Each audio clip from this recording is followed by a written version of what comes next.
হে কপোতক্ষ নদ এই কবিতাটি লিখেছেন মাইকেল মধুসূদন দত্ত।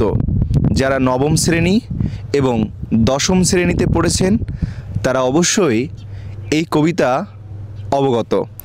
এই সেই কপোতক্ষ নদ যা দিন রাত 24 ঘন্টা বয়ে চলেছে একদম বঙ্গোপসাগরে।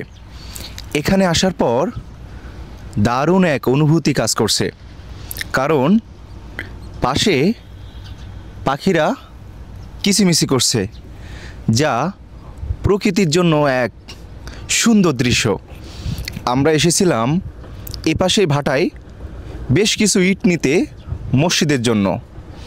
এখান থেকে আমরা ইট ক্রয় করলাম। ক্রয় করেই ভাটার মহাজন আবার আমাদের মিষ্টি খেতে দিল, এবং পাশে এসে দেখি দারুণ অসাধারণ এক কথায়।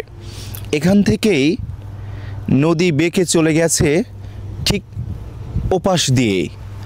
নদীর কিন্তু একটা বিশেষত্ব আছে, নদী কখনো সোজা হয় না, নদী সবসময় বাঁকাভাবেই চলতেই পছন্দ করেন। এবং এখানে কোনো এক মাঝি ভাই তার নৌকা বেঁধে রেখেছেন। একটু দূর থেকে আমরা দেখতে পাচ্ছি এক ভাই মাছ শিকার করছেন। একজন গাছিওয়ালা তার গাছ কেটেছেন রসের আশায়। কি এক মায়াবী প্রকৃতি এই বাংলাদেশ, অসাধারণ জন্মভূমি এই বাংলাদেশ। বেশ কিছু দূর দেখতে পাচ্ছি আরও একজন মানুষ মাছের আশায় নদীর সাইডে ঘুরছেন। এখান থেকেই কপোতক্ষ নদ বয়ে গেছে ঠিক সুন্দরবন পেরিয়ে বঙ্গোপসাগর।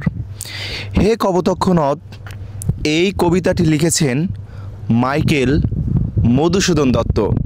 যারা নবম শ্রেণী এবং দশম শ্রেণীতে পড়েছেন তারা অবশ্যই এই কবিতা অবগত। আমরা এখানে দেখতে পাচ্ছি বেশ কিছু মানুষ তারা ইট কাটছেন ভাটায়। ইট সংগ্রহ করে এখান থেকে এখানে নিয়ে এসে পোড়ানো হবে। সেখান থেকেই শহরের সুন্দর সুন্দর বাড়িগুলো তৈরি হবে। তো দারুণ লাগছে, এই জন্য আপনাদেরকে সুন্দর একটি ভিডিও উপহার দিলাম। দেখেন কতই না দারুণ। এই মেঠো পথ ধরে চলে গেছে নদীর সাইড দিয়ে, অসাধারণ একটি মুহূর্ত। এবং ওপাশেই কৃষক তার ফসল মেলে ধরেছেন। কি নিপুণভাবে সৃষ্টি করেছেন মহান আল্লাহ তাআলা। সকল প্রশংসা একমাত্র মহান আল্লাহর জন্য। সবাই ভিডিওটি শেয়ার করবেন। আসসালামু আলাইকুম, আল্লাহ হাফেজ।